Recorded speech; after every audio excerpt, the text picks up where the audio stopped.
తర్వాత కవిత గారు, ఇక్కడే సందర్భం వచ్చింది గనుక చెప్తున్నాను. దేశానికే కాకుండా ప్రపంచంలో పేరు పడినటువంటి వ్యక్తి సోనియా గాంధీ, ప్రియాంక గాంధీ. వీళ్ళని ఒక కార్యక్రమానికి చీఫ్ గెస్ట్‌గా ఆహ్వానించినట్టయితే, ఏ అర్హతతో మీరు పిలుస్తున్నారు అని కవితమ్మ గారు చాలా లిక్కరు ప్రిన్సెస్ అని చెప్దాం. అంటే ప్రియాంక గాంధీ గారు ఏ హోదాతో ఇక్కడికొస్తున్నారో చెప్పమన్నారు. నేను చెప్తున్నాను. మరి కేసీఆర్ గారి కాంపౌండ్‌లో మీ ఆయన ఏ హోదాతో రాజ్యాంగేతర శక్తిగా ఉన్నాడో చెప్పండి ముందు. ఆయనకిచ్చిన పవర్స్ ఏమిటి? ఆయన జాబ్ ఏమిటి? ఆయన చేస్తున్న పనేమిటి? కేసీఆర్ ఇంట్లో ఉన్నటువంటి పెద్ద శకునిమామ ఎవరు అంటే కేవలం సంతోషేనే కదా! అందరూ చెప్పుకుంటారు. దాని మూలంగా గొడవలయ్యాయి. తర్వాత గాయాలు, గీయాలు ఆ జోలికి వెళ్ళదలుచుకోలేదు. మాట్లాడే ముందు కొంచెం ఆలోచించాలి. తర్వాత కొత్తగా ఒక స్లోగన్ మొదలుపెట్టింది. 10 సంవత్సరాల్లోనూ అడగలేదట ఆవిడ. ఈవిడకి కొత్తగా ఆలోచన వచ్చిందంట. జ్యోతిరావు పూలే తాలూకు విగ్రహాన్ని అసెంబ్లీలో పెట్టమని. ఏమైపోయావమ్మా నువ్వు? ఇన్నాళ్ళు ఏమైపోయావు నువ్వు? ఇప్పుడు నీకు కావాల్సొచ్చిందా జ్యోతిరావు పూలే తాలూకు విగ్రహం? ఇవన్నీ ఆలోచించుకోవాలి. ఇకపోయినట్టయితే ఇంకా రేవంత్ రెడ్డి మగాడు. నిజంగా ఆయన పడిన శ్రమ చాలా అంటే వర్ణించేందుకు కూడా అవకాశం లేనిది మాట. చాలా కష్టపడ్డాడు. చాలా కష్టపడపోయినట్టయితే కాంగ్రెస్ పార్టీ లాంటి కప్పల తక్కెడలో నేతలందరినీ ఒక చోట చేర్చి, నేతలు ఎవరికీ కూడా అసంతృప్తి కలగకుండా, నేతలందరినీ కూడా ఒక త్రాటి మీద నడిపించి ఎంత మంచి అవకాశాలు ఇస్తున్నాడంటే మళ్ళీ కాంగ్రెస్ పార్టీకి జవసత్వాలు వచ్చాయి. రాహుల్ గాంధీ తాలూకు విశ్వాసాన్ని సంపూర్ణంగా చూరగొన్నాడు. కోదండరాముని విద్యాశాఖ మంత్రిని చేస్తాడు తప్పకుండా. ఎందుకంటే ఎమ్మెల్సీ అందుకే ఇచ్చేది. ఆయన he's fit for the educational మినిస్టర్‌గా ఉండడానికి ఆయన ఫిట్. దానికి అసలు రెండో సందేహమే లేదు. అలాగే శ్రీకాంతాచారి మదర్‌కి కబురు చేశారు.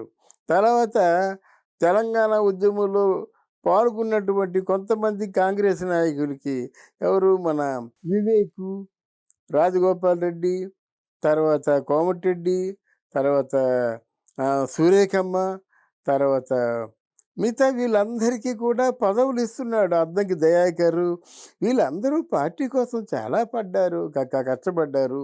పార్టీ కోసం చాలా అవమానాలు, ఆర్థిక ఇబ్బందులు ఎన్ని పడినట్టయితే వీళ్ళందరికీ సేద తీర్చాడు రేవంత్ రెడ్డి.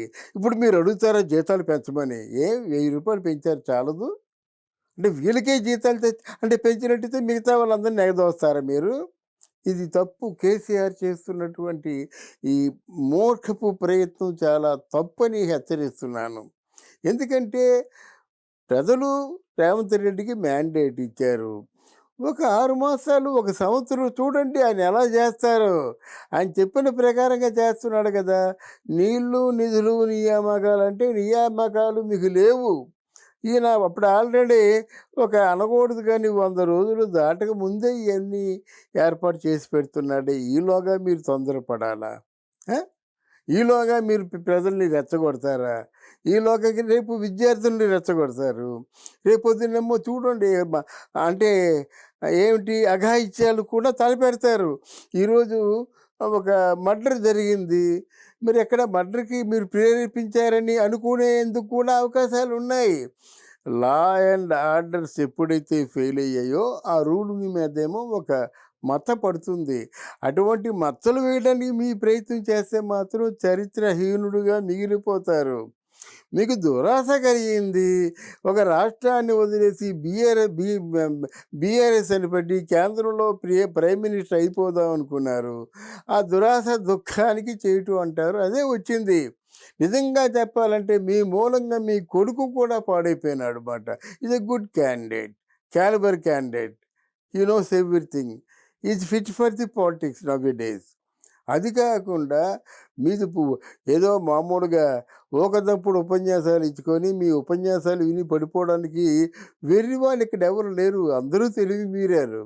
తెలివి మీరే మ్యాండేట్ వాళ్ళకిచ్చారు. కానీ ఇలాగా రేవంత్ రెడ్డి ఏమి చేస్తాడు? ఏమి చేయబోతున్నాడు? దేశాన్ని గాని, మన రాష్ట్రాన్ని గాని ఎంత సుభిక్షంగా ఉండేలాగా చేస్తున్నాడు. ఎనీవే మీలా కుయుక్తులు, జిత్తులు మరి ఆలోచనలతో లేడాయన. ఏమి చేసినప్పటికి కూడా ఓపెన్‌గా రాజాలా చెప్తున్నాడు, రాజాలా చేస్తున్నాడు. అది అంటే మనకి అంటే చూసే వాళ్ళకి గాని, ప్రజలకు గాని ఏమనిపిస్తుందంటే తప్పదు ఎవరైనా జెన్యూన్‌గా ఉన్నవాళ్ళు అలాగే ఉంటారు. రాని కష్టాలు రాని, నష్టాలు రాని ఏవైనా రాని వస్తాయి. దానికేముంది? కానీ మగాళ్ళ నిలబడ్డాడు. నిలబడ్డాడు కనుకనే ప్రజలందరూ సహకరిస్తున్నారు. మీరు కేవలం జిత్తులు మారి నక్కలాగా ఏయో కుయుక్తులు పన్ని లా అండ్ ఆర్డర్స్ మీదేమో ఏదో అంటే బురద పూయడం, తర్వాతేమో వర్కర్స్‌ని రెచ్చగొట్టడం, ఉద్యోగాలు ఏమిటని అనడం. తర్వాత కవిత ఏ ఏ ఏ హోదాతో ఎమ్మెల్సీ కరెక్టే. మరి ఆవిడ మీద ఎంత అభాండం ఉంది. 8,000 కోట్లకు పూర్తిగా స్కామ్‌లో ఇరుక్కున్న ఆవిడనేమో లీడర్‌గా ఎంపిక చేసుకుంటారా? ఓ 2 రోజులు పోయినట్టు ఊరుకోమ్మా చెప్పొచ్చే గానీ ముందు నీకు స్కామ్ మాట ఏమిటో ఆలోచించు. అంటే ఎక్కడ పెట్టుకుంటుంది తలకాయ. గనక నా మనవి ఏమిటంటే let them let them rule for some time. వాళ్ళ సక్సెస్‌లు, ఫెయిల్యూర్స్ మీరు చెప్తే బాగుంటుంది. అంతేగాని మీరు ఏ భాష వాడుతారో వాళ్ళు కూడా అదే భాష వాడుతారు. ఆ భాష వాడడంలో మీరు ఇంటికెళ్ళి ఏడ్చుకోవాల్సిన అవసరం లేదు. అప్పుడు మీరు పార్లమెంటరీ లాంగ్వేజ్ యూజ్ చేయండి. అంతే మీకేనా నోరుంది, మిగతా వాళ్ళకి నోరు లేదు. గనక తస్మాత్ జాగ్రత్త అని చెప్తూ కేసీఆర్‌కి మనవి చేస్తున్నాను. Thank you.